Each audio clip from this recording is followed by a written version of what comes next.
Maiti fast food Chinese centre, station road, Sodepur.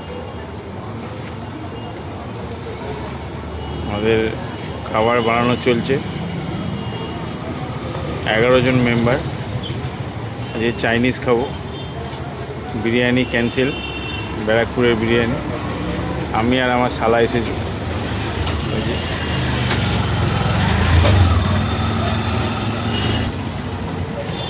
চলো। আজকে আমরা সকলে যার জন্য গেছিলাম সেটা হচ্ছে এই যে ইনি মহান ব্যক্তি, এনার নাম হচ্ছে ত্রিহান, আমার দাদার ছেলে, যিনি ভূমিষ্ঠ হয়েছেন। আর আমরা এই স্পেশাল অকেশনেই ওনার মানে আমরা বাড়িতে গেছিলাম। আমি আগেও গেছি, কিন্তু ভাই বোনরা আজকে গেছিলো, সেই হিসাবেও আমরা পৌঁছে গেছিলাম ওখানে একটা ছোট্ট সেলিব্রেশন করতে। লেবু আছে, লেবু দেখতে হবে, তাহলে লেবু নেই। ঠিক আছে। আর এখানে চিলি চিকেন ফ্রাইড রাইস বাড়া হচ্ছে।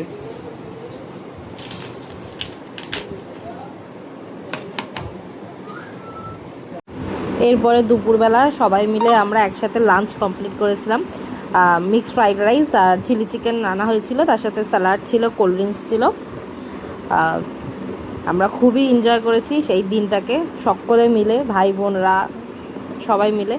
আর প্রচুর আড্ডা, প্রচুর মজা, প্রচুর ইয়ার্কি, প্রচুর পেছনে লাগা, মানে লোকে রেগে যাচ্ছে তো এই হাসছে। আর এই তো ছিলেন মধ্যমণি, এই তাকাচ্ছে, দেখো কি সুন্দর কিউটভাবে একদম ক্যামেরার দিকে এক দৃষ্টিতে চেয়ে আছে, খুব কিউট আর খুব দুষ্টু হয়েছে।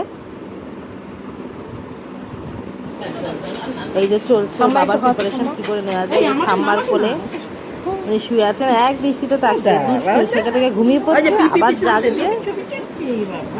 কিউটি পাই একটা। এখানে খাবার চলছে, আমাদের খাওয়া দাওয়া দারুণ খাবার ছিল, টেস্টও ভালো ছিল। খাওয়া দাওয়া করে ওঠার পর আমাদের জমেছিল অন্য লেভেলের আড্ডা। সব এক একজন এক এক ধরনের গল্প দিচ্ছে, তার সাথে ইনি মধ্যমণি শুয়ে আছেন আমাদের সাথেই, কারণ কি ওনার ঘুম দুপুরবেলা কমপ্লিট হয়ে গিয়ে উনি সন্ধ্যেবেলা চলে এসেছেন আমাদের মাঝে। আর তারপরে সবাই জ্ঞানী, এক একজন এক এক ধরনের জ্ঞান দিচ্ছে, হাতের এক্সপ্রেশন থেকেই লোকের বোঝা যাবে কে কী করার চেষ্টা করছিল। এক একজন এক একটা টপিকে এত জ্ঞান দিচ্ছে, তার মাথা খারাপ সবার একদম, সবাই সব জানে, এরম ব্যাপার। আমিও ছিলাম তার মধ্যে ইনক্লুড। যাই হোক, ফাটাফাটি দিন গেছে, দারুণ মজায়, দারুণ আনন্দে।